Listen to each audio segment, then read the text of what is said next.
Sabes quantas vezes mais do que a média da OCDE é que Portugal tem em contencioso no administrativo ou fiscal? Sei que é a pior área, mas não sei quantas vezes. Queres adivinhar? Quantas vezes mais? 2, 3, 5, 7. Portugal tem mais 50% ou 47% de emprego em microempresas do que a média da União Europeia, que Draghi critica quando compara com os Estados Unidos. Sem grandes empresas nós não ganhamos escala. E sem escala não aumentamos a produtividade e o valor acrescentado. Eu, se for vender um produto, sei lá, um brinquedo em Espanha, vou ter que ter a caixa toda com as coisas todas em espanhol. Vou ter um conjunto de regras que vou ter que cumprir, que serão potencialmente diferentes das portuguesas. Olá, o meu nome é José Maria Pimentel e este é o 45 Graus. Durante muitos anos falava-se da União Europeia, sobretudo numa primeira fase por causa da crise do euro, a crise das dívidas soberanas, já lá vão mais de 10 anos, depois pelas respostas à pandemia, pelo PRR, mas nos últimos tempos há um novo tema que se instalou no debate e que quase certeza vocês já ouviram falar: a preocupação com a falta de competitividade da economia europeia, que é como quem diz, com o crescimento anémico face aos Estados Unidos e à China. Este não é propriamente um tema novo, já era discutido nos chamados círculos mais técnicos. Mas a verdade é que ganhou uma nova urgência à medida, sobretudo, que se foi tornando claro que, com a exceção da China e com os Estados Unidos, sobretudo desde Trump, mais distantes e imprevisíveis, a Europa tinha de começar a olhar para ela própria. E a verdade é que o crescimento económico na Europa tem ficado aquém de outras potências. E além disso, e mais importante, a Europa não está bem posicionada em indústrias de ponta, desde as indústrias que estão na base da transição energética à indústria digital. Mas o momento em que este tema saltou para as notícias foi no final de 2024, com a publicação do chamado Relatório Draghi, liderado por Mário Draghi, ex-presidente do Banco Central Europeu e antigo primeiro-ministro italiano. Nesse relatório, Draghi faz um diagnóstico muito claro. A Europa, segundo ele, está a perder terreno, sobretudo nestes setores cruciais, e tem um problema estrutural de falta de produtividade, falta de investimento e falta de escala, com implicações que não são apenas económicas, mas também geopolíticas. E desde então quase não se fala de outra coisa. Ainda no mês passado estive numa visita a Bruxelas com um grupo de opinion makers aqui do Burgo, em que reunimos com vários representantes europeus e este foi exatamente, a par do tema da segurança, por exemplo, um dos temas mais falados durante a visita. Mas afinal, quão grave é o problema? O que é que dizem os números? E, sobretudo, quais são as causas mais profundas e quais são as soluções que nós podemos adotar para resolver este desafio, ou estes desafios, porque na verdade são vários.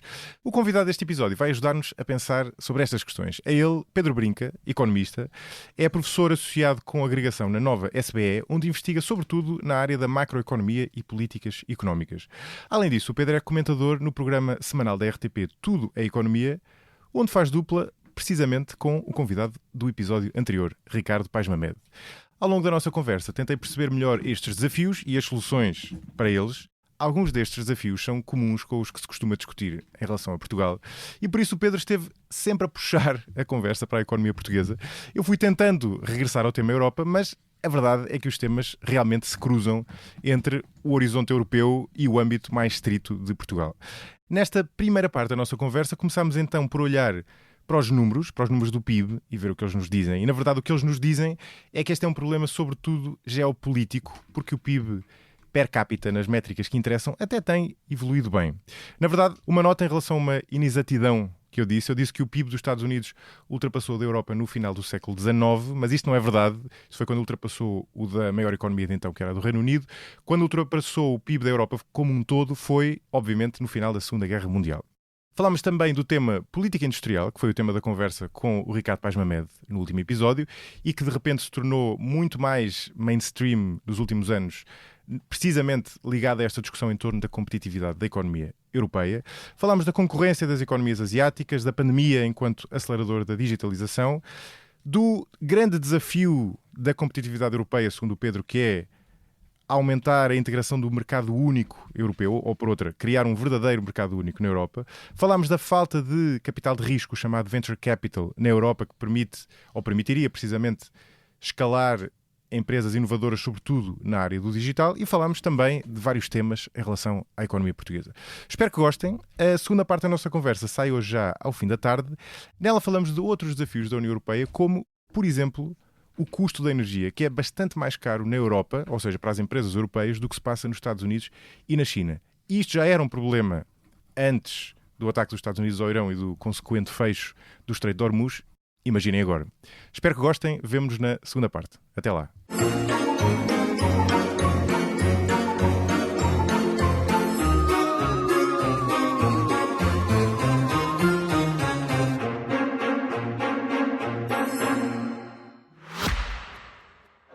teu hotel é incrível. É Nespresso. Já conheces os planos Soluções-Chave na mão? Não, o que inclui? Escolhes a máquina e o café. O resto tratam eles. Entregas, reciclagem, assistência técnica. Perfeito para o meu escritório. Café sem complicações. Nespresso Professional. Soluções-Chave na mão. O plano de café ideal para o seu negócio. Saiba mais em nespresso.com/pro. Pedro Brinca, bem-vindo ao 45 Graus. Obrigado. Olha, eu antes de entrar nas explicações para porque é que a Europa tem perdido competitividade face aos Estados Unidos e nas soluções, eu acho que era interessante começar por estabelecer os factos, antes de os tentar explicar. E mesmo antes de ir para outras métricas de bem-estar, para além do PIB, mesmo dentro do PIB há várias maneiras de o calcular, não é? Qual é que tu achas que é mais relevante para nós olharmos para a evolução da economia europeia, sobretudo comparativamente com os Estados Unidos, e como é que a Europa tem evoluído nas últimas décadas? Bem, em primeiro lugar, os diferentes olhares refletem diferentes objetivos de perguntas, não é? Ou seja, se tu estiveres interessado numa perspectiva mais geopolítica, de influência, que agora está muito na moda, tu preocupa-te não tanto, por exemplo, a criação de riqueza por pessoa, mas a criação de riqueza no total. A Índia tem muito mais peso político na arena mundial do que o Luxemburgo. Ninguém tem dúvidas. Agora o Luxemburgo tem um PIB per capita muito superior ao da Índia, não é? Se tu estiveres focado onde é que se vive melhor, é óbvio então que aí a métrica mais adequada seria, e agora ainda todas as dimensões, estivermos a comparar no espaço o PIB per capita em paridade de poder de compra, ou seja, a quantidade de riqueza por pessoa, ajustando para as diferenças de preços entre as diferentes regiões, ou seja, tendo em linha de conta que a mesma riqueza, que é medida tipicamente em euros, se for na Europa, pode comprar mais ou menos bens consoante os níveis de preços, por isso é que tem que haver esse ajuste, ou se for ao longo do tempo, não é? Uma tendência, por exemplo, na Europa, as pessoas estão a viver melhor ou estão a viver pior. Aí temos também a ajustar para os preços, mas aí já é ao longo do tempo, para a inflação. Não é? Pronto. Mas se for numa perspectiva de bem-estar, naturalmente que o PIB per capita em paridade de poder de compra seria a medida mais importante. Estamos a pensar numa questão de influência geopolítica e a quantidade de euros não dividir per capita será mais importante. A China é o player que é e tem um PIB per capita muitíssimo inferior, aliás, inferior ao de Portugal. Não é? Exato. Pronto. A grande influência que a China tem no mundo advém realmente de ser uma enorme fábrica do mundo e ter um PIB enormíssimo, não é? Mas também são 1.4, 1.3 bilhões de pessoas, não é? Isto é relevante porque, enfim, corro aqui o risco de tornar o episódio demasiado árido logo à cabeça. Mas estas diferenças são relevantes porque, primeiro, como tu dizias, a olhar para o PIB global do país, olhar para o per capita, tem implicações diferentes, que às vezes são confundidas. Às vezes no debate... Sim, nós temos estado muito focados no crescimento do PIB em Portugal, porque durante muitos anos a população foi relativamente constante. Exato. Estamos ali nos 10 milhões. Certo. E agora há uma discussão que está para arrebentar, que é quem é que tem razão, se é a AIMA, se é o INE. Exatamente. Relativamente ao denominador do PIB per capita. Porque há um estudo da Faculdade de Economia do Porto que sugere que, com os números da AIMA, creio que com os números da AIMA, que sugere que de facto o per capita aumentou mais do que aquilo que o INE diz. Mais ou menos. Aumentou mais, ou seja, entraram mais pessoas que aquelas que o INE acha que estão cá. Então o per capita aumentou menos. Por isso o per capita aumentou menos. Significa que o certo. PIB teve uma performance abaixo daquela certo. que nós pensamos. Exato. Isto é a diferença entre, se bem li os números, entre estarmos em 83, 84% do rendimento médio comunitário ou estamos nos 79, 80%. O que lança aqui uma preocupação genuína, porque o país tem crescido não porque aumenta a produtividade, a sua capacidade de criação de riqueza, mas tem crescido porque tem mais pessoas. O que significa que a vida dos portugueses não está a ficar melhor. Em média. Sim, eu também apanhei isso e mesmo com os números que nós já tínhamos de evolução da população, o crescimento do PIB global estava a ser bastante razoável, acima da média europeia, mas se tu olhasses para o PIB per capita já não estava a crescer tanto. Mas tudo indica que o PIB per capita está a crescer ainda menos. Se corrigirmos o capita poderá ser ainda pior.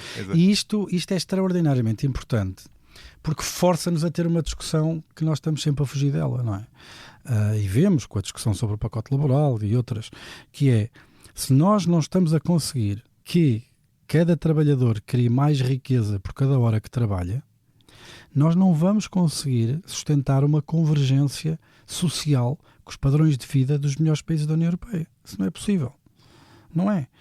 Porque a convergência social tem que estar alavancada na convergência económica. E aí interessa ao per capita. E interessa ao per capita, naturalmente. A convergência económica ou seja, a convergência na capacidade de criação de riqueza por trabalhador é aquilo que nos vai permitir, tendo mais riqueza por trabalhador, ter melhor conforto e melhores níveis de bem-estar. A nós pouco nos interessa, de uma perspectiva de qualidade de vida, o PIB português pode aumentar 20% num ano. Se a população duplicar, vamos todos estar pior. Então, responde-me ao seguinte, fazendo a ponte para a Europa, e sendo um bocado provocador, porque é que nós estamos a discutir esta questão da Europa e da Europa estar a ficar para trás dos Estados Unidos, quando per capita e em paridade de poderes de compra, nós na verdade temos estado a convergir desde 2008? Nós, que é Portugal? Não, a Europa. Com os Estados Unidos. A Europa não em per capita... Per capita e em paridade de poderes de compra, tínhamos um gap de 33% em 2008 e agora de 26%. Okay. Não convergimos muito, atenção, mas temos convergido um bocadinho. Sim, porque a questão da geopolítica não é de só menos importância, por duas razões. Pronto. Primeiro, por causa da influência no plano mundial. A Europa está muito dependente, por exemplo, de matérias-primas críticas. Okay? Estamos a falar de terras raras, estamos a falar de níquel, estamos a falar de cobalto, estamos a falar de uma data dessas coisas. E obviamente que precisa de uma diplomacia forte para, nos destinos ou nas origens onde essas matérias-primas são extraídas e depois nos países onde essas matérias-primas são processadas, é preciso um grande esforço de diplomacia económica para assegurar relações com esses países cujas formas de organização política muitas vezes não estão alinhadas com o cânon civilizacional do Ocidente. E essa diplomacia será tanto mais efetiva quanto maior for a dimensão das economias, não é? Sim, ou seja, aquilo que tu estavas a dizer que para Portugal não é tão relevante, e acho que tens razão, que é a história do crescimento do PIB porque a população aumentou, em nível geopolítico é. Ou seja, Portugal tornou-se um bocadinho mais relevante a nível geopolítico, embora isto não faça mexer a agulha, não é? Sim. Não é? Sim, mas essa é essencialmente a questão mais importante, que é, por exemplo, eu falei das matérias-primas críticas, mas podemos falar de outras coisas. Por exemplo, há negócios que dependem muito da escala. E a escala é a palavra de ordem desta nova ordem económica. Inteligência artificial, machine learning, etc. São coisas que vivem muito da escala. A tecnologia, o digital, vive muito da escala. Por exemplo, agora já o exemplo que eu vou dar é de telecomunicações, não é propriamente do digital, mas percebe-se a analogia, que é qual é o custo marginal, qual é o custo adicional de ter mais um cliente na rede da Vodafone. As torres já lá estão, a infraestrutura já lá está tudo lá, é tudo lucro. Ou seja, estes novos negócios, quer do digital, telecomunicações, vivem muito à custa da escala, que é o quê? Um esforço grande à cabeça de criação de infraestrutura, de custos de entrada, e depois diluem o custo, não é? Com quanto mais clientes tiverem. Ora, isto é verdade para o digital. O software cria-se uma vez, depois instala-se muitas. Claro. Não é? Ou seja, é outro negócio que vive da escala. Uma economia que tenha uma escala muito grande, e não é necessariamente uma economia que tenha um PIB per capita muito elevado, a China tem essa escala, por exemplo, são áreas económicas onde o desenvolvimento destas tecnologias são mais, e dos negócios associados a estas tecnologias, são mais lucrativos. E porquê é que isto depois acaba por ter um impacto na questão do bem-estar? Porque numa perspectiva secular, aquilo que leva... Tens de explicar o que isso significa para uma perspectiva de tempo, já não vou dizer geológico, mas numa perspectiva de 100 anos, 50 anos, pronto. Aquilo que leva aos padrões de vida é realmente a inovação tecnológica. Mas se a inovação tecnológica tem estado toda concentrada em tecnologias que vivem da escala, se nós não tivermos uma área económica que tenha escala, não vamos ter inovação tecnológica a desenvolver-se nesses espaços. E essa foi a grande diferença entre, por exemplo, a Europa e os Estados Unidos. Nós não tínhamos aqui um ecossistema que favorecesse a escala. Nem temos. Temos questões de fragmentação da União Europeia em 27 mercados, não é? Nós não temos um verdadeiro mercado único. E podemos elaborar sobre isso mais para a frente. E outras questões, ambiente fiscal, nós penalizamos o crescimento da escala, quer com a lei laboral, quer com a lei fiscal. Tudo isto leva a que a Europa tenha perdido e perca uma boa parte dessa inovação tecnológica. Porquê? Porque não é um bom ecossistema para essa inovação tecnológica. E por isso é que a Europa, neste momento, importa 80% de tudo aquilo que são produção de bens e serviços na área digital, incluindo propriedade intelectual. Neste aspecto, a Europa tem aqui um desafio existencial. Eu estava a notar este ponto porque há aqui um paradoxo interessante, que é, olhando para diferentes métricas do PIB, se olhares para o PIB agregado, nós temos estado a perder terreno face aos Estados Unidos. Isto é sobretudo verdade no PIB a preços correntes por causa da taxa de câmbio, mas também é verdade no preços constantes. No PIB a preços constantes. E tem muito que ver com os Estados Unidos ter aumentado a população, enquanto na Europa está a acontecer o oposto. E em PIB per capita, paridade de poderes de compra, nós até estamos a convergir. Mas o teu ponto, se eu entendo, é que, embora nós tenhamos estado a convergir até aqui, se não conseguimos apanhar este comboio, vai haver um momento em que vamos começar a divergir porque não estamos, no fundo, nas tecnologias do futuro, digamos assim. A questão da dinâmica demográfica explica apenas, ou melhor, explica no máximo 28% desse gap que nós estamos a analisar. Continua a haver um gap e o PIB per capita europeu é para aí 70% do americano. Exato. É incrível, é uma diferença bastante grande. Claro. Né? E os números mostram que deste gap, desta diferença, deste diferencial, 70% é produtividade, 72%, e o resto tem a ver com o facto dos europeus trabalharem menos horas. Trabalharem menos isto, horas, não é? Exatamente. Isto é importante porque depois desses 72% de gap de produtividade, quase todo ele, a performance diferencial nestes últimos 20 anos, é quase todo explicado pelo digital. O setor do digital explica a variação daquilo que é a diferença de performance da economia americana vis-à-vis a economia europeia, explica quase toda essa diferença de evolução. Interessante, ou seja, num cenário contrafactual podíamos dizer que se não fosse termos perdido o comboio do digital, podemos estar muito mais próximos dos a produtividade europeia teria convergido com a americana. Poderia ter convergido com a americana, depois ainda há mais os outros 28%, mas sim. A produtividade, sim, depois faltou. Mas os outros são mais uma escolha, não é? Exato, ou seja, em França terias 33 dias de férias por ano. Nos Estados Unidos, se calhar, tiras metade disso, não é? Por isso, sim, o lazer é uma das falhas do PIB. O Sarkozy e o Stiglitz estavam a criticar muito, para falar de um político e de um economista, que costumavam criticar muito a questão do PIB, não é? Porque chamavam-lhe o fetiche do PIB. Porque, de facto, o PIB tem falhas. O PIB é uma média. O PIB não captura coisas como a desigualdade, não é? O Qatar é um dos países com maior PIB per capita e paridade de poder de compra do mundo. Se calhar as pessoas preferem 1000 vezes viver na Europa do que no Qatar, a não ser que sejam o IMIR ou coisa assim, não é?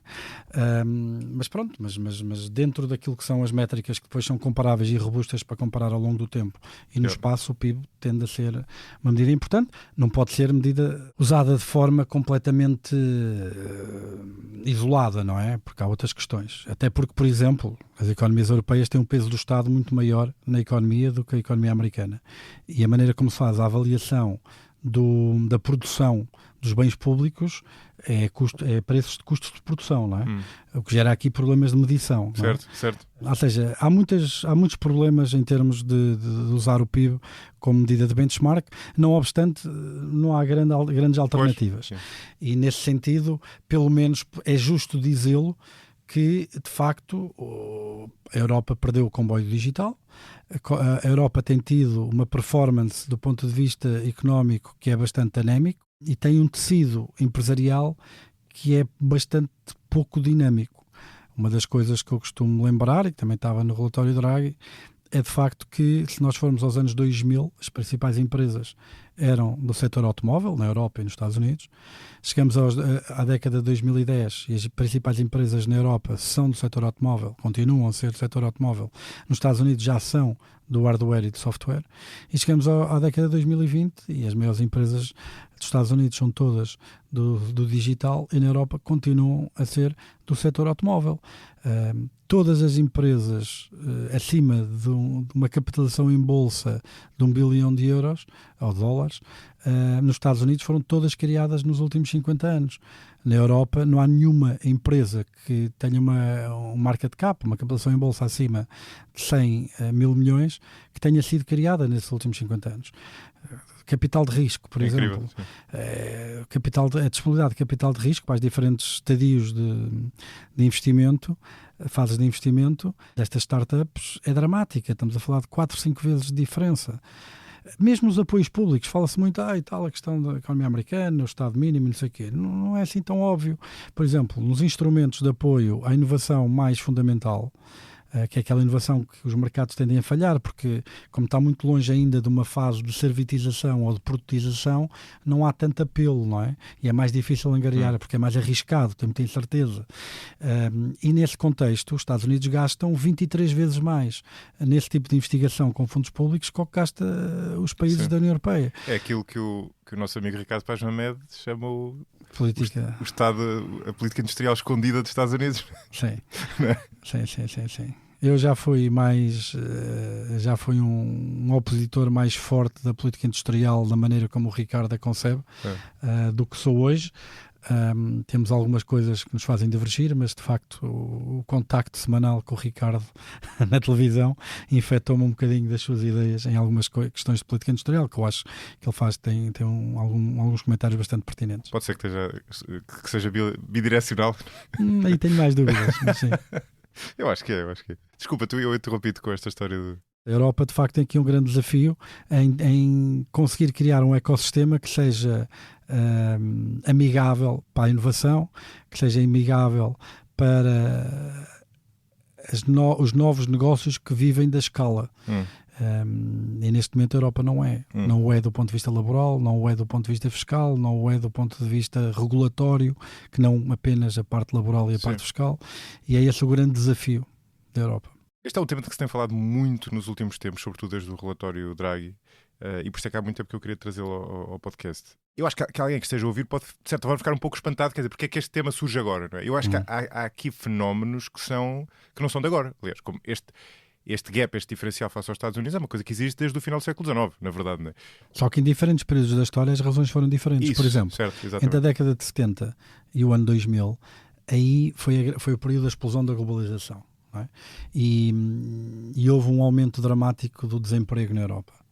E uma das interpretações sobre o que é que terá levado a isso é que nós passámos de um paradigma em que as economias viviam num grau de isolamento maior para a tal aldeia global, não é? Que tu és mais novo que eu, mas a minha geração, quando andava na escola, tinha que andar a fazer composições sobre a globalização e a aldeia global. Éramos torturados até à morte com estes temas. Mas é um bocado isso, porque a Europa passou a estar integrada num mundo muito global, explosão brutal do comércio internacional a partir da década de 80, e as empresas europeias passaram a competir com as empresas do mundo inteiro. E isso, obviamente, exigia um paradigma muito mais assente em flexibilidade, em inovação, em dinamismo, que as empresas europeias não estavam preparadas. Essa é uma das correntes. Uma das correntes realmente põe um foco muito grande nisso para explicar porque é que houve um aumento grande da taxa de desemprego e, consequentemente, diminuição das horas trabalhadas nas economias europeias. Isso foi quando? Foi em que altura? Entre a década de 70 e os anos 2000. O que é que acontece? O gap de 30% entre os anos 70 e os anos 2000 manteve-se. A natureza é que mudou. Por exemplo, principalmente a Europa Central, estamos a falar ali de Benelux, França, Alemanha, aumentaram muito a produtividade. O gap de produtividade face aos Estados Unidos nesse período encolheu bastante. A França, no ano 2000, tinha a produtividade por trabalhador superior aos americanos. Paul Krugman falava muito disso. Mas depois fez o caminho inverso nas horas trabalhadas por trabalhador. Ora, como o PIB total é igual ao PIB por horas trabalhadas vezes as horas trabalhadas por trabalhador, os dois fatores importam, não é? Naturalmente que a Europa manteve a distância que tinha aos Estados Unidos até ao ano 2000. A natureza dessa distância é que mudou. Deixou de ser tanto um problema de produtividade, principalmente no centro da Europa, para passar a ser mais um problema de elevadíssimas taxas de desemprego. Foi um problema que depois foi lidado, não é? Com reformas que foram dolorosas. A Alemanha terá sido talvez o país ou dos países que mais fundo foram nessas reformas, mas que depois também, por um lado, permitiram a diminuição das taxas de desemprego e uma aproximação das taxas de desemprego, nunca convergência, mas pelo menos aproximação dos níveis das taxas de desemprego pré-globalização, mas lá está. Depois também criou outros problemas. Germinou algumas sementes de um aumento de desigualdade económica na Europa, que depois também podem estar associadas a outros fenómenos com os quais estamos a lidar hoje, nomeadamente a questão do populismo. Nós vimos em termos internacionais, para sair um bocadinho da ideia do discurso da iniciativa liberal, temos de ser competentes, eficientes, produtivos, amigos das empresas, etc., para agora um registro mais bloco de esquerda, de preocupação com as desigualdades. É verdade que com a explosão da globalização também houve uma explosão das desigualdades no Ocidente.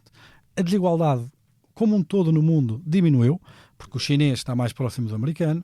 Agora, as desigualdades dentro de algumas regiões, nomeadamente no Ocidente, aumentou. E isto foi uma semente grande para o populismo. Aquilo que nós vemos é um pico de governos populistas ali naquele período entre guerras, Primeira e Segunda Guerra Mundial. Depois o pós-guerra é um período em que o número de governos populistas foi relativamente mais baixo, e depois vemos ali o número de governos populistas a disparar a partir da década de 80, precisamente com a explosão da globalização e do aumento das desigualdades. Enquanto cientista social, que é um bocado nesse papel que eu aqui estou, porque ninguém sabe que é o Pedro Brinca cidadão, não é? Se alguém sabe, é o Pedro Brinca enquanto economista, enquanto cientista social. Enquanto cientista social, para mim a desigualdade não é boa nem má, não é? Não tenho aqui uma posição normativa sobre ela. Agora, eu tenho uma posição de lógica e observação, não é? Enquanto cientista social, que é, independentemente das razões que levam à desigualdade serem legítimas ou ilegítimas, independentemente das nossas preferências pessoais por viverem em sociedades mais desiguais ou menos desiguais. O que é certo é que em democracia cada pessoa tem um voto. E 51% estão chateados, há revolução.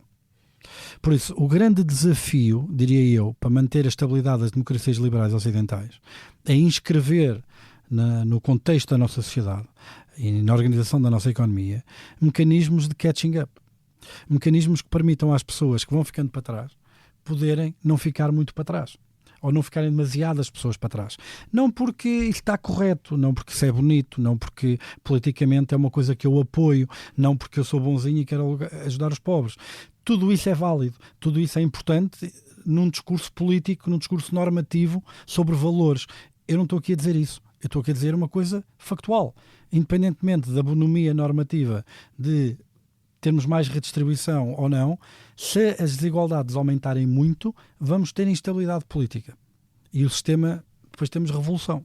Por isso, o grande desafio, se quisermos manter a matriz das democracias liberais europeias, é realmente aquele, na minha opinião, aquilo que eu estava a referir. Nós temos de ter um conjunto de mecanismos que, de facto, promovam a meritocracia, que recompensem quem quer assumir risco, que ajudem quem quer criar emprego e quem quer criar riqueza, que recompense a eficiência, a produtividade, a melhor organização, a melhor competitividade, mas que, ao mesmo tempo, não deixe ficar muita gente para trás. Porque se deixar, politicamente o sistema é instável e vamos ter governos populistas e uma coisa interessante de um paper de um artigo científico que foi publicado recentemente acerca disso, de uns professores da Universidade de Bonn que estudaram isto de forma sistemática, é que depois não há populismo bom nem populismo mau. O populismo é todo mau. Não há populismo de direita que é bom ou mau, e populismo de esquerda que é bom ou mau. Eles fizeram esse teste e conseguiram classificar os governos populistas entre esquerda e direita, e uma das conclusões que eles chegaram foi que, de facto, o populismo, seja de esquerda ou de direita, tem um efeito detrimental no PIB que chega a ser 1% ao ano. Okay? Quer seja de esquerda, quer seja de direita, que é um resultado até engraçado, não é? Pois é. Mas tem essas consequências. Por isso, eu diria que este é o grande desafio destas gerações. Numa era em que tu tens grandes forças a empurrarem para uma maior concentração de riqueza, a questão da automação, por exemplo, a questão agora da inteligência artificial, os donos dos robôs e os donos dos algoritmos, obviamente, vão acumular muito mais riqueza do que as pessoas que vão ser substituídas pelas tarefas que agora essa tecnologia consegue fazer. Até porque operam em muitos casos em uma espécie de monopólios naturais, não é? Exatamente, porque estamos a falar de negócios que têm grandes custos à entrada e a escala ótima tende a ser isso, não é? Por isso, o grande desafio é esse, é de facto conseguirmos ter dentro da nossa matriz social e económica, da organização da economia, mecanismos que permitam de facto que as desigualdades não cresçam de forma descontrolada. E tu falaste isso a propósito da globalização e da perda de cota das exportações europeias. Isso, nós, se olharmos para antes, ou seja, se nós olharmos só pós-guerra, a indústria europeia desenvolve-se, e muito alavancada na indústria automóvel, que falavas há bocado, numa lógica de exportações para, provavelmente, sobretudo para os Estados Unidos e dentro dos países europeus. E a explicação que tu estavas a dar, se eu entendo, é que a partir do momento em que sobretudo, imagino que seja a partir do momento em que os tigres asiáticos começam a desenvolver, começam a entrar no comércio internacional, e depois com a entrada da China na Organização Mundial do Comércio, em 2002, salvo erro, não é? A partir desse momento, a Europa, que era uma potência exportadora, vai perdendo terreno. No princípio ainda ganhou, não é? Porque nós tínhamos um modelo em que exportávamos muito para a China, nomeadamente bens e serviços de elevada densidade tecnológica e de maior valor acrescentado, e importávamos muito matérias-primas e produtos de baixa qualidade e mais intensivos em mão de obra barata. A questão é que a China também já não é o que era, não é? Pronto. E a China passou a competir com a Europa em muitos segmentos de elevado valor acrescentado, em tecnologia, e hoje é líder tecnológico numa data de áreas que são extremamente importantes e estão no centro da agenda política dos principais países do Ocidente, nomeadamente, por exemplo, a descarbonização. Tudo que é baterias e painéis solares vem da China, não é? A Europa importa, se não estou em erro, 96% de todos os seus painéis solares, e desses 96%, que importa, 92% vem da China.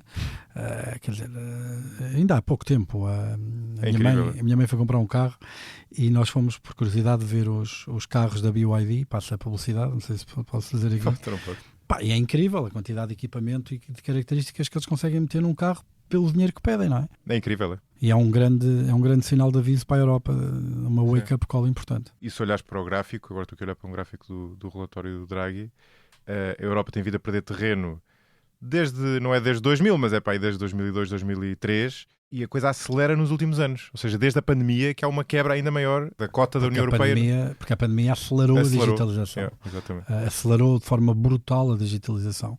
Não acelerou em todas as geografias de maneira idêntica. Por exemplo, em Portugal não aumentou muito as compras online de mercearias, por exemplo. Mas aumentou brutalmente em França e no Reino Unido, por exemplo. Qual é a grande diferença? É que quer Reino Unido, quer França já tinham plataformas online que funcionavam bem. Em Portugal as coisas eram muito incipientes. Resultado, durante a pandemia, a malta experimentou as compras online e não gostou. Então, assim que a pandemia permitiu, não é? As regras de controle sanitário abrandaram, aquilo que aconteceu foi que as pessoas voltaram ao antigamente. Ora, esses choques, no caso da França e do Reino Unido, foram permanentes, porque a experiência foi boa, não é? Isto também mostra que a adoção do digital também está dependente de outros fatores. É condicional, exatamente. Sim. Mas essas dinâmicas são importantes. O digital tem sido um grande motor daquilo que tem sido o crescimento mundial nos últimos anos, e a Europa está numa fortíssima situação de desvantagem nesse setor. Olha, fala-me do mercado único, tu falaste, já disse há bocadinho, porque essa é uma das... Eu acho que é talvez o tema de que se tem falado mais ainda esta semana. Não sei se tu apanhaste, havia notícias tanto do Macron como do chanceler alemão sobre como nós precisamos de criar um mercado único europeu. Porque nós, na prática, a União Europeia é uma economia gigante, mas que na prática não é uma economia única, porque tu tens imensas barreiras internas, e aliás até há um estudo que saiu aqui há uns tempos que tentava... Tu has ter apanhado. O equivalente das tarifas. Exatamente. Sim. O impacto equivalente das tarifas. É um estudo do Fundo Monetário Internacional que saiu em abril de 2025 ou 2024. Exatamente. O que esse estudo mostra, mostra várias coisas. Uma das coisas, e não sei, por acaso esta estatística não sei se está no estudo, mas que é ilustrativa daquilo que estamos a falar, foi como tu descreveste, não é? Nós temos um mercado único europeu de circulação de bens e serviços, mas que não está integrado. Que existe de jure, mas não propriamente de facto. Por exemplo, o fluxo de comércio interestadual nos Estados Unidos é mais do dobro do fluxo de comércio entre países da União Europeia. Só isso já mostra, não é? Exato. Esse estudo que tu estavas a falar, aquilo que sugere é que, de facto, os custos para eu exportar bens para outro país da União Europeia, e nós não estamos a falar de custos alfandegários, porque esses não existem. Exato. Estamos a falar de custos de compliance. Eu, se for vender um produto, sei lá, um brinquedo em Espanha, vou ter que ter a caixa toda com as coisas todas em espanhol. Pronto. Vou ter um conjunto de regras que vou ter que cumprir, que serão potencialmente diferentes das portuguesas. Exato. É mais um layer de compliance. Ou seja, o que esse estudo sugere é que o custo de vender um bem, por exemplo, em Espanha, vis-à-vis a Portugal, representa é equivalente a uma tarifa de 42%. Se for nos serviços, estamos a falar de 110%. Por isso nós estamos aqui a falar do Trump, que chega aqui à Europa e diz agora vão aumentar as tarifas sobre os produtos em 30%. Quer dizer, nós já pagamos mais do que isso para fazer comércio, ou equivalente a mais do que isso, para conseguir ter uma prática comercial de bens e serviços entre diferentes países da União Europeia. E depois temos também um problema de tendência, porque as barreiras ou os custos, estes custos de comércio têm descido muito mais para as importações de fora da União Europeia do que para o comércio intracomunitário, porque essas têm estado relativamente estagnadas. Exato, e não temos conseguido fazer muito acerca disso.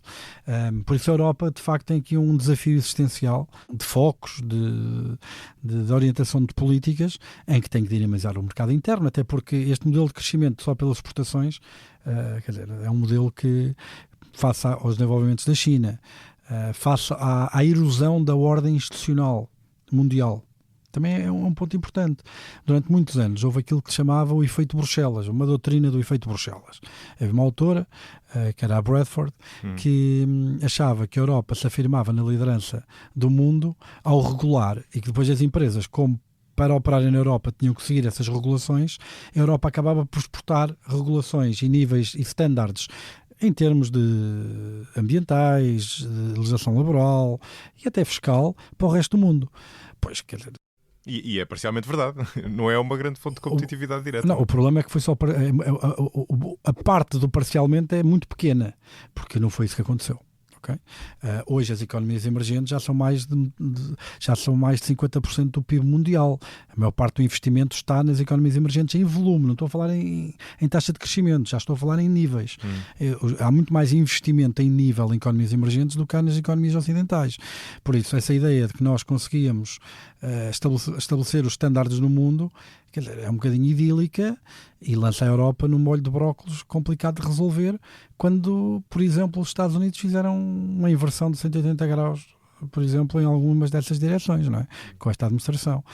Por isso eu acho que, mais uma vez, a Europa tem aqui um desafio importante de se reinventar e de pensar institucionalmente para onde é que a Europa deve ir, para conseguir vencer os desafios que se apresentam e voltar a ser uma potência relevante, naturalmente no plano militar. Vimos agora a questão da Ucrânia, essa necessidade, mas também no plano económico e no plano social. Não é? O caso do mercado único é interessante porque, lá está, agora tem-se falado muito disso, mas é um problema que sempre existiu, não houve aqui uma reversão. O que tu não fizeste foi... Existiu alguma reversão em que sentido? No sentido que muita da legislação comunitária que é criada é transposta para as legislações nacionais, mas depois há um fenómeno chamado gold plating, que é o quê? Cada país ajusta essa legislação comunitária à sua maneira. O RGPD é um bom exemplo disso. O RGPD varia muito de país para país.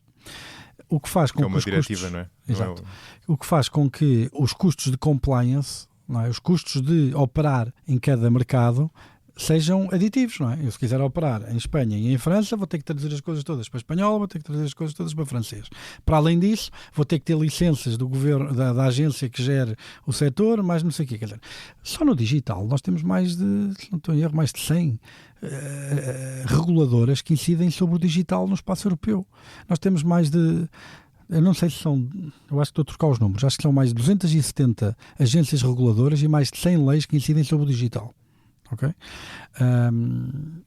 Se nós compararmos com a legislação nos Estados Unidos ou na China, que é muito mais homogénea na geografia interna, quer dizer, vemos que os custos de aumentar a escala da operação são muito menores.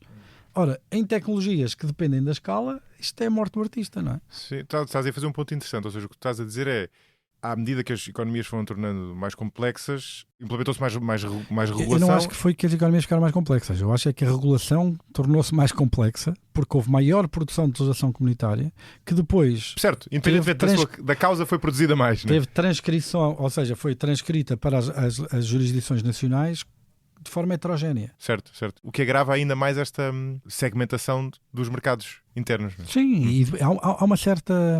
Vamos lá ver.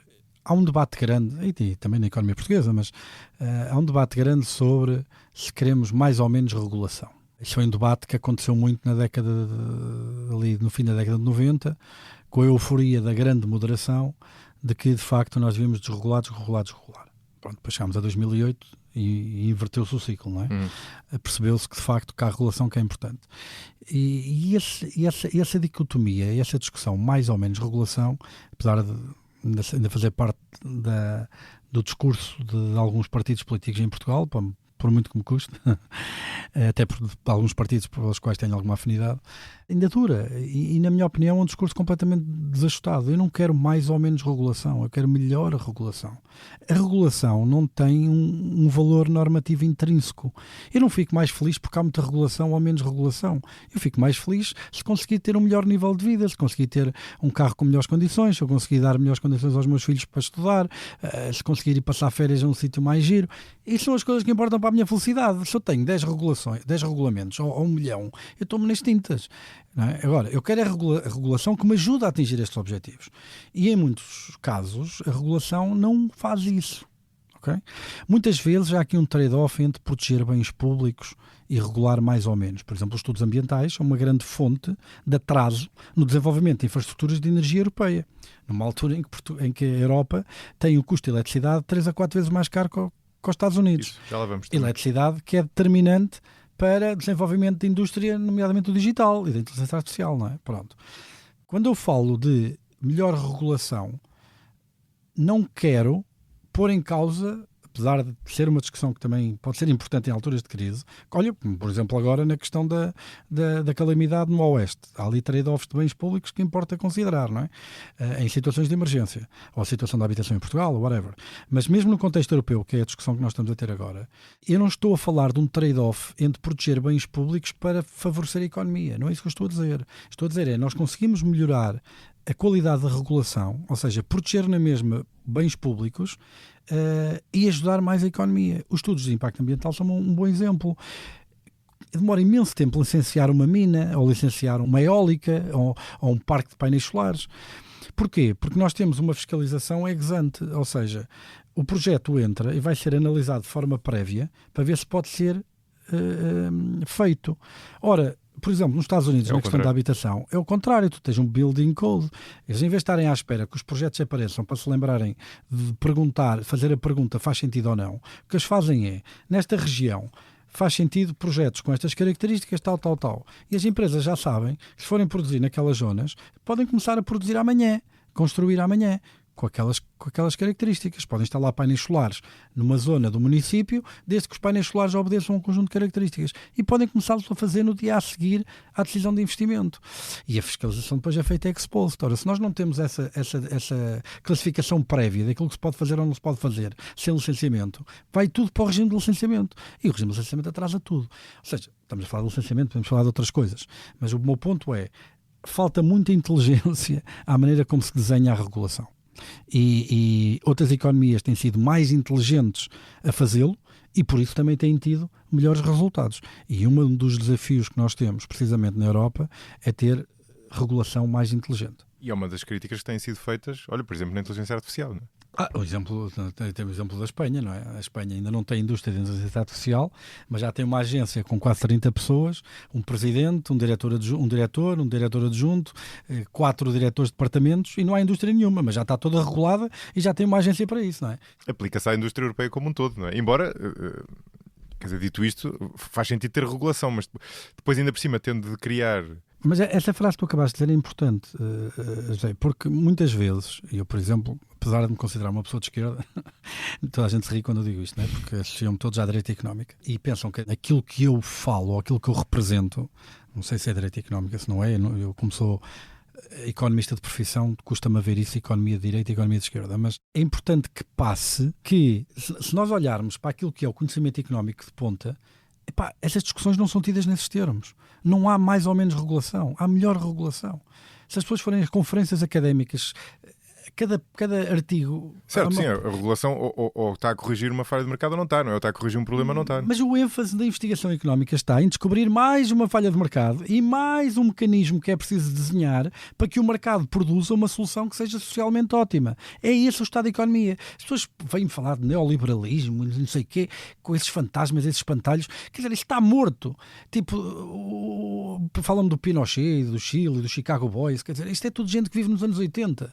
Tipo, ninguém no seu perfeito juízo olha para aquilo que é a regulação do sistema financeiro, por exemplo, e acha que vivemos numa época de neoliberalismo, de capitalismo selvagem. Só quem for completamente alucinado é que acha uma coisa dessas. Com toda a legislação que existe do ponto de vista macroprudencial, do ponto de vista da estabilidade financeira. Quer dizer... A tese do neoliberalismo não é capitalismo selvagem.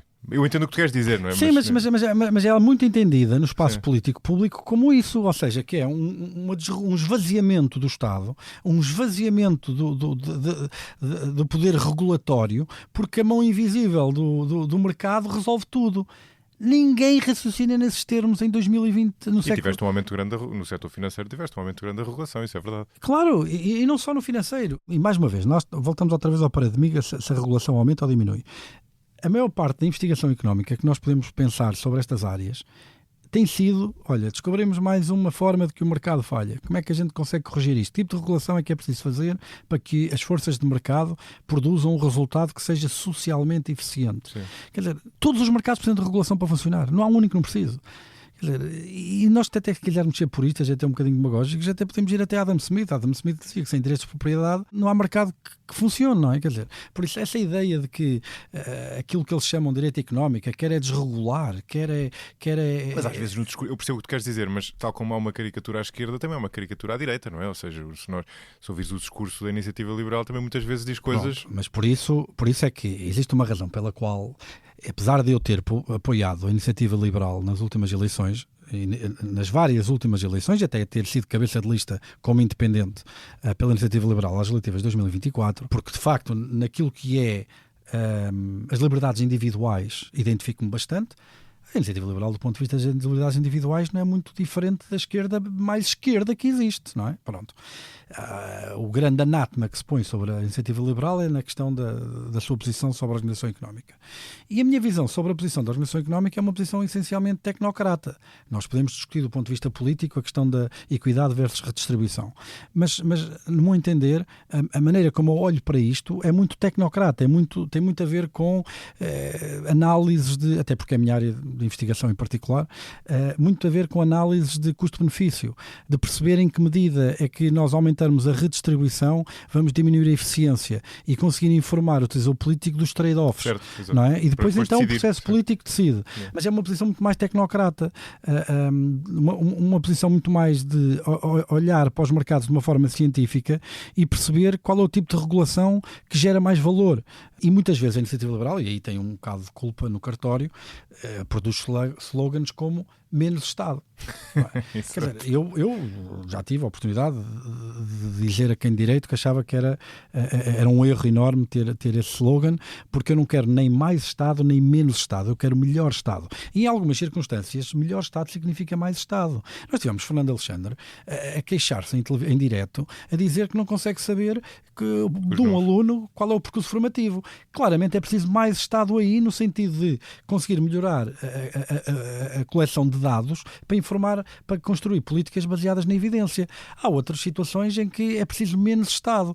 Agora, eu percebo que num país como Portugal, em que nós temos, em muitas áreas, uma euforia regulatória e uma penalização de quem cria riqueza e emprego tão grandes, em particular quando nos comparamos com outros países que, como nós, estão a fazer o seu caminho de aproximação àquilo que são os estándares de vida dos países europeus mais avançados, que melhor Estado seja em muitas circunstâncias menos Estado. Eu percebo de onde é que isso vem, mas para mim isso não é um princípio, isso não é um valor. Eu percebo alguma orientação que diga que mais Estado significa menos liberdade, porque há mais produção de bens e serviços a cargo de uma entidade que tem um poder grande sobre tudo, não é? Eu percebo essa orientação. Não acho que se aplique muito, não acho que seja muito moderna. Acho que hoje a preocupação deve ser sobretudo sobre a qualidade e o melhor Estado e não sobre se o Estado é maior ou mais pequeno. Sim, e em muitos casos os Estados, chamemos-lhe assim, também protegem os privados. Por exemplo, um número interessante, e a outra explicação que é dada para este gap europeu, tem a ver com aquilo que, agora também vou usar um anglicismo que se chama o churn rate, né? Que é o número de... a velocidade com que são criadas e destruídas empresas, que é muito maior do que nos Estados Unidos do que na Europa. Ou seja, na Europa as empresas falham menos, de certa forma estão mais protegidas. É uma questão de cultura também. Sim. E também tem muito cultural, exato. Sim. Pois essa é uma boa pergunta. Tu achas que é mais cultural ou mais institucional, chamemos-lhe assim? Eu acho que é ambos. A falta de dinamismo na Europa das empresas reflete muito o ambiente institucional. Eu tipicamente nisto gosto de ser marxista, que é uma frase que não me ouvem muito dizer, não é? Que é, eu gosto de explicar os valores com a economia e não a economia com os valores, não é? Pronto. Boa frase. E de facto eu acho que este valor da aversão ao risco vem do ambiente económico que não tem mecanismos que permitam às pessoas, seguirem em frente quando falham. Por exemplo, a legislação da insolvência do consumidor. Nos Estados Unidos já existe desde o século XIX. Desde o século XIX que nos Estados Unidos existe um regime de insolvência do consumidor. Não estou a falar da empresa, estou a falar do consumidor. Uma pessoa que faz demasiados empréstimos e depois não consegue pagar. E agora? O que é que vai fazer à vida? Vai passar o resto da vida na mesma? Os Estados Unidos têm a legislação para permitir à pessoa, de facto, liquidar os bens, pagar aos credores na medida que aquilo que existe, passar por um período de nojo em que não pode pedir crédito, mas passado uns anos é como se começasse uma vida nova. Quer dizer, lá está. A existência deste regulamento faz com que, de facto, ou desta legislação, ou deste contexto jurídico, faz com que, de facto, as pessoas tenham uma predisposição para que isso possa ser uma realidade. Na Europa as coisas são diferentes, não é? Por isso, eu seguindo um bocadinho esta linha marxista de explicar os valores com a economia, eu acho que, de facto, é um bocado isso. Os incentivos estão um bocadinho virados ao contrário, não é? E isso ajuda a que esses valores se instalem na Europa. E falta-nos também, tu falaste nisso há bocado, falta-nos financiamento. Eu estou a citar, isto acho que é do relatório Draghi, mas ou então te apanha dos slides das tuas aulas, já não tenho a certeza. O financiamento das startups na União Europeia por chamado Venture Capital, que investe na fase inicial. Estados Unidos. O que eu tenho aqui é 5% na Europa comparado com 52% nos Estados Unidos. Sim. Bem, primeiro, há uma coisa que é importante dizer, não é? Quando tu investes, não é? Estás à espera, porque é que investes? Não é porque és bom samaritano, porque és um retorno. Claro. Não é? Pronto. Nós penalizamos o capital de uma forma que de facto deixa a Europa mais frágil. E na Europa poucos países há que façam isso de forma tão forte como Portugal. Não é? Pronto. Explica isso melhor para quem não está a ouvir. Então, o IRC, Imposto sobre as Empresas. Em Portugal tem um outlier pela negativa, no contexto europeu. Contexto europeu, que é um outlier pela negativa quando comparado com outras geografias, não é? No contexto OCDE. Então, mas espera aí, mas se comparares Portugal, se comparares a Europa com os Estados Unidos, é no IRC que nós estamos pior? Por acaso, na taxa específica de IRC, não sei, mas lembra-te que não é só o IRC, não é? Se olhares para as taxas efetivas, etc., há deduções, há todo um conjunto de coisas que faz com que as taxas efetivas sejam diferentes. Certo. Nesse ângulo em específico, comparar a Europa com os Estados Unidos, a minha percepção é que, de facto, que a fiscalidade na Europa é mais penalizadora das empresas do que nos Estados Unidos. Mas o benchmark que eu tinha na cabeça não era os Estados Unidos, era o OCDE. Certo. Aí, claramente, por exemplo, Portugal destaca-se marcadamente pela negativa, não é? E, obviamente, se nós penalizamos o capital ao exigir, ao cobrar mais impostos sobre a remuneração desse fator, estamos a fazer duas coisas. Primeiro, estamos a penalizar a escala, naturalmente, não é? Até porque alguns países têm progressividade, como é o nosso caso. Como é o nosso caso, que somos muito originais nisto, têm progressividade sobre esses impostos. Nós cobramos mais impostos na margem às empresas grandes, muito capitalizadas, do que às empresas pequenas que são pouco capitalizadas. Com uma diferença, é que as empresas pequenas, o valor acrescentado bruto por trabalhador em média são 23 mil euros. O valor acrescentado bruto das grandes empresas, por exemplo, das associadas da Associação Business Roundtable Portugal, são de 83 a 84 mil euros. E nós não podemos pagar salários elevados se os funcionários não criarem valor. Isto pode parecer uma discussão muito esotérica, mas o que é isto? Porquê é que eles criam mais valor? Criam mais valor porque têm mais meios para criar valor.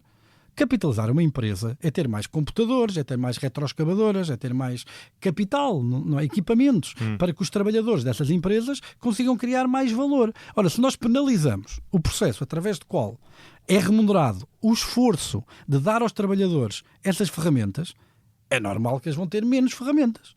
É normal que as empresas vão ser mais pequenas. A Europa, no relatório Draghi também está, compara mal com o peso do emprego em microempresas com os Estados Unidos.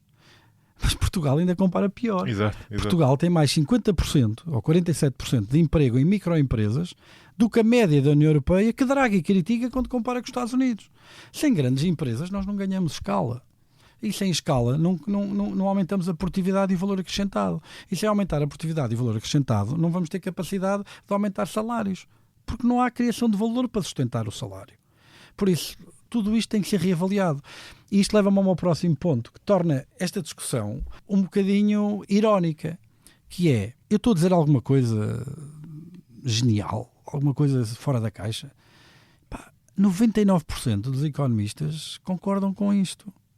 Mas uma boa parte dos políticos do espectro alargado político português em off concordam com isto. O problema destas questões, não é um problema económico, não é um problema de quais são as políticas que nós temos que inventar para conseguir fazer isto. Não é. Há uns tempos atrás, Luís Montenegro convidou-me a mim e outros economistas para tomar pequeno almoço com ele para falar sobre a economia do país, os desafios de Portugal, etc. E, obviamente, foi muito bom. Estive lá com os melhores economistas portugueses, colegas meus, foi fantástico. Mas houve uma dimensão em que aquilo foi bastante deprimente. É porque fomos 10 economistas a dizer o mesmo. Fomos 10 economistas a dizer o mesmo. Eu acho que as pessoas não têm noção, até porque muito do debate em televisão se faz às vezes às vezes gosto de picar o Ricardo no nosso programa, gosto de picá-lo um bocadinho nessa dimensão. Muitas vezes o debate é feito entre duas pessoas. E pela imagem, não é? E pelo formato, parece que aquelas duas visões são representativas de igual forma no pensamento económico mundial, não é? Da academia. E hoje 99% dos economistas concordam em quase tudo. Nunca a ortodoxia foi tão ortodoxa. Esse é um bom ponto. E nunca a heterodoxia foi tão heterodoxa. Os heterodoxos nunca foram tão irrelevantes para decisões políticas e para a fronteira. Quer dizer, agora com o populismo, mais ou menos. Exato, mas pelo menos para a discussão tecnocrata, nunca foram tão irrelevantes. Quer dizer, hoje em dia, se tu vivesse nos anos 80, ainda tínhamos os keynesianos, e depois tínhamos os neoclássicos, e depois tínhamos... Isto ardeu tudo. Hoje em dia, os macroeconomistas pensam quase todos igual. Até pode ser um sinal de falta de... Eu não acho que seja, e podia estender a discussão por aí, mas acho que matava os teus ouvintes de seca, porque para quem não é economista, se calhar não tem assim tanto interesse. Para quem não tem interesse, também já os perdemos. Já os perdemos. Já lá foram. Mas quer dizer, nunca houve um consenso tão grande sobre as grandes questões do ponto de vista da economia, do pensamento económico. Eu dou-te um exemplo, a pandemia. Qual foi uma das grandes questões que toda a gente falava? A questão da política do Banco Central Europeu. Vamos subir taxa de juros ou não vamos subir taxa de juros? E o debate era todo... Krugman versus Summers, Blanchard versus whatever. O discurso era todo sobre se isto era mais choque de procura ou de oferta. Isto tem mais a ver com a crise da Ucrânia e com os constrangimentos da pandemia, não é? Ou tem mais a ver com a impressão monetária e com as ajudas fiscais que foram dadas à pandemia? Qual é o canal dominante? É porque, se for a razão pela qual nós estamos a ter inflação é por causa das restrições de capacidade, por causa da pandemia e por causa do gás natural da Ucrânia, choque energético, subir taxas de juros não te vai trazer mais gás natural. Claro, exato. Subir taxas de juros não te vai trazer mais contentores da China, não é? Mas se a razão pela qual os preços sobem for pela subida, ou melhor, pela dramática impressão monetária que aconteceu na altura da pandemia e pelos enormíssimos déficits fiscais. Mas antes, depois se calhar também podemos discutir porque é que antes não houve inflação com isso, porque antes também houve impressão monetária, mas não houve inflação. Não é? Podemos discutir isso depois, porque é que desta vez foi diferente. Mas se a razão for porque se ajudou demasiado a economia, em média, cuidado, quer por déficits fiscais, quer por impressão monetária, então aí faz sentido subir as taxas de juros, porque tu precisas de retirar poder de compra a famílias, empresas e Estados para retirar a pressão sobre o preço de bens e serviços.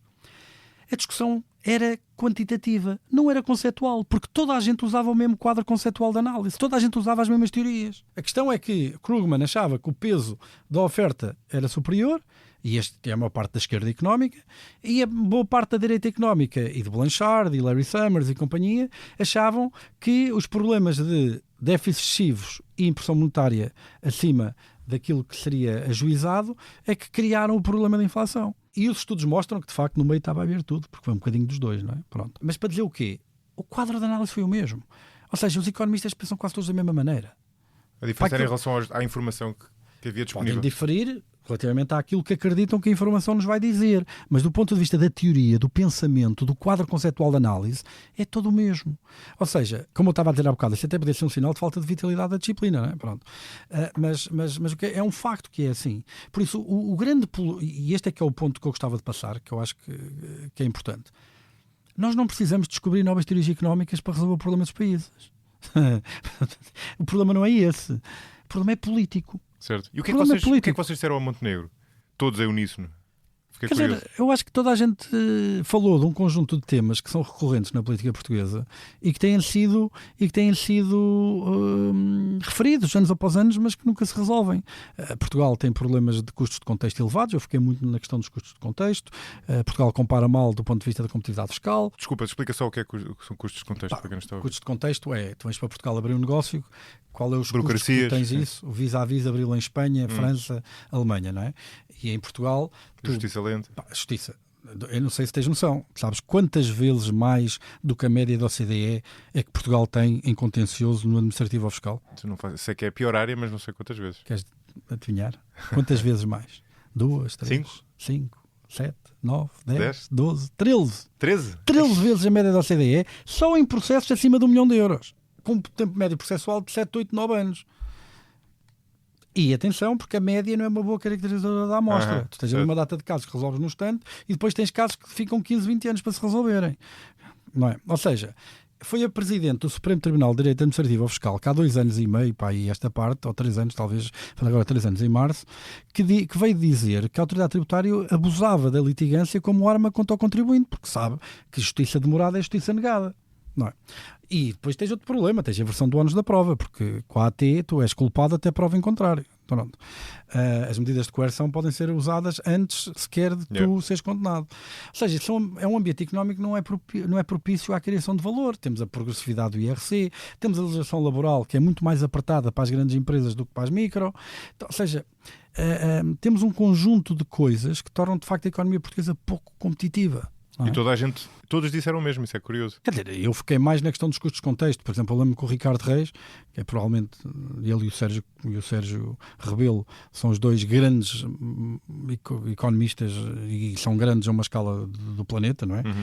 Eu gosto de acreditar que sou um bom economista, mas quer dizer, a malta conhece-me sobretudo em Portugal e tirando-me, obviamente, o meu meio académico da minha área específica de investigação, não tenho a projeção que tem um Ricardo Reis ou um Sérgio Rebelo. Eles sim são nomes históricos da própria disciplina. Ricardo será talvez aquilo que nós tivemos mais próximo de poder ganhar um prémio Nobel, não é? Certo, da área. Há de ser convidado do Cruze Sincro, está. Não, só uma questão de calendário. Eu sou um grande fã do Ricardo. O Ricardo é de facto uma cabeça extraordinária. E ele focou-se muito na questão europeia, da dinâmica e das oportunidades e ameaças que uma maior integração europeia do centro da Europa podia trazer para países como Portugal. Mas no fundo o pensamento e o quadro conceptual que produz esses pensamentos é partilhado entre todos, não é? Mesmo a minha colega, a Susana Peralta, que eu gosto imenso, que é uma pessoa genial, as preocupações dela também refletiam análises construídas, mais uma vez, com o mesmo quadro conceptual de análise. A economia que eu e a Susana Peralta, que são pessoas que provavelmente no espectro mediático têm percepções de orientação política dramaticamente diferentes, nós não somos tão diferentes assim de todo, não é? Do ponto de vista daquilo que é o pensamento económico, daquilo que é as ferramentas de análise, a maneira como nós usamos os conceitos, eu e a Susana pensamos da mesma maneira, não é? Depois podemos ter algumas inclinações políticas um bocadinho diferentes, mas quer dizer, é muitíssimo mais aquilo que nos une em termos de pensamento sobre a economia portuguesa do que aquilo que nos separa, não é? Sim, esse é um ponto interessante. Porque o problema é político, este é que é o ponto que eu queria terminar. Sim, as soluções, já se sabe quais são as soluções há muito tempo, no fundo é o teu ponto. O problema é político, e não são coisas excessivamente complexas, não é? Ninguém acha que comprar barcos sem motor para os barcos da Trentejo seja uma boa política, ou construir residências universitárias na Anadia, não é? Ou comprar comboios preparados para linhas de alta velocidade que não existem. Pois. Não é? Ou seja, isto... mas parece uma boa política. Por exemplo, o IRC, uma das dificuldades do IRC, já foi tema aqui no episódio anterior, é que a progressividade do IRC é uma coisa bastante absurda, não é? Porque a progressividade faz sentido no imposto individual, no imposto sobre uma empresa, quer dizer, é uma coisa não difícil. Há racional. Não há racional, não há lógica para isso. Há um racional, e o Ricardo por acaso nisso, ele gosta da progressividade do IRC, e ele aí diz que é a posição dele, e o Ricardo, se me ouvir e tiver a descaracterizar a posição dele, vai-me matar na próxima semana, mas de muitas discussões que eu tive com o Ricardo sobre isto, existe uma realidade que Portugal tem dificuldade de ultrapassar, que é ser um país ultraperiférico. Okay? E nesse sentido, esta ideia de ter grandes empresas de bens transacionáveis, competitivos a nível mundial, etc., é uma luta perdida. Pelo que as grandes empresas que existem em Portugal tipicamente estão associadas aos não transacionáveis e têm ali rendas, certo, que ele com o IRC progressivo consegue ir buscar. Pronto, é um bocadinho esta... Sim. Pelo menos é a minha percepção. Eu não quero vincular o Ricardo a esta posição, quero vincular a mim, à percepção que tenho sobre a posição do Ricardo. Não é? É um bocadinho isto. E eu percebo, quer dizer, mas eu não sou assim tão derrotista, não é? Certo, é uma perspectiva um bocado cínica do... Eu acho que é a diferença um bocado entre o cão abanar a cauda ou a cauda abanar o cão. Porque a razão pela qual nós só temos empresas dos não transacionáveis com essa escala em Portugal é porque, de facto, nós não temos um ambiente económico propício a isso. Claro. Não é? Tu tens aquela coisa do é o país dos cabeleireiros, não é? E de esteticistas. Não, isso é aquilo que eu costumo dizer. Isto é bom para perceber um bocadinho a parvoíce da progressividade do IRC. Se eu penalizo o ganho de escala, é óbvio que o que faz mais sentido é abrir pequenos negócios. Não é? Eu, se abrir um cabeleireiro e tiver a abrir um quiosque de jornais e gasto 10 mil euros para montar o quiosque e tiver 2 mil euros de lucro, já tenho 20% de retorno neste investimento. Mas quer dizer, o volume é tão pouco, 2 mil euros, que eu vou pagar o mínimo de IRC. Ora, se eu tiver uma grande empresa e investir 100 milhões numa cimenteira e for buscar 2 milhões de euros, a rentabilidade é 2%. Mas vou pagar, se calhar, o escalão máximo de IRC e uma taxa muito maior. Vai-me comer muito mais rentabilidade. Ou seja, onde é que está o incentivo? Na atomização do investimento em pequenas unidades produtivas. E eu lembro-me que há uns anos atrás, isto é miúdo, com o PCP e com o Bloco de Esquerda, é mato, que é os milhões da banca. Desde 24 até podem se queixar um bocadinho. Mas, por exemplo, em 23, eu lembro-me dos milhões da banca. Se não estou em erro, o milênio do BCP em 2023 teve 200 e tal milhões de euros de lucro. Ora, isso é muito ou é pouco? Epá, uma maneira de um gajo perceber é, se eu comprar o milênio BCP, vou receber 200 e tal milhões de lucro. Qual é a rentabilidade do meu investimento? É 4, 5%. Se calhar não é assim tanto. Não é? Se calhar mais vale meter nos certificados da Forro, porque as ações do BCP são muito mais voláteis, não é? Ou seja, existe esta iliteracia, muitas vezes, na comunicação, que como o volume é grande, então vamos taxar. E a malta tem que perceber que o que importa é a rentabilidade, não é o volume, não é? Porque eu não consigo abrir uma cimenteira ou um banco com 10 mil euros, não é?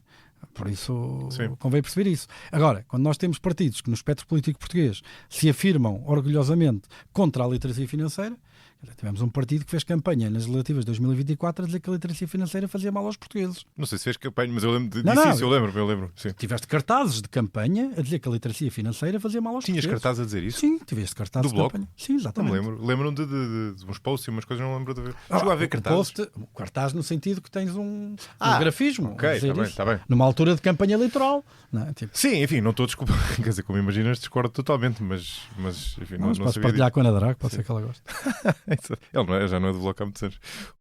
Só uma ou duas notas sobre a história do IRC.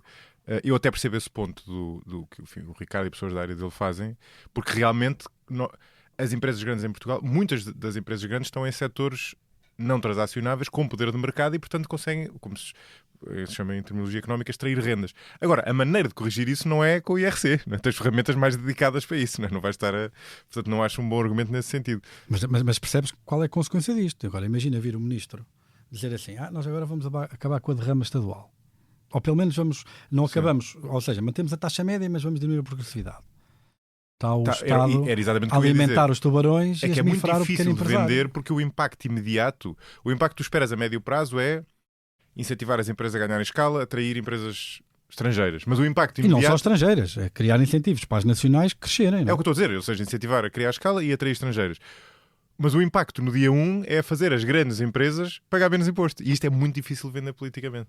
Eu sei. Não é? Mas olha, eu concorri agora nas autárquicas com essa plataforma e ganhei as eleições para a Assembleia Municipal de Santa Combadão.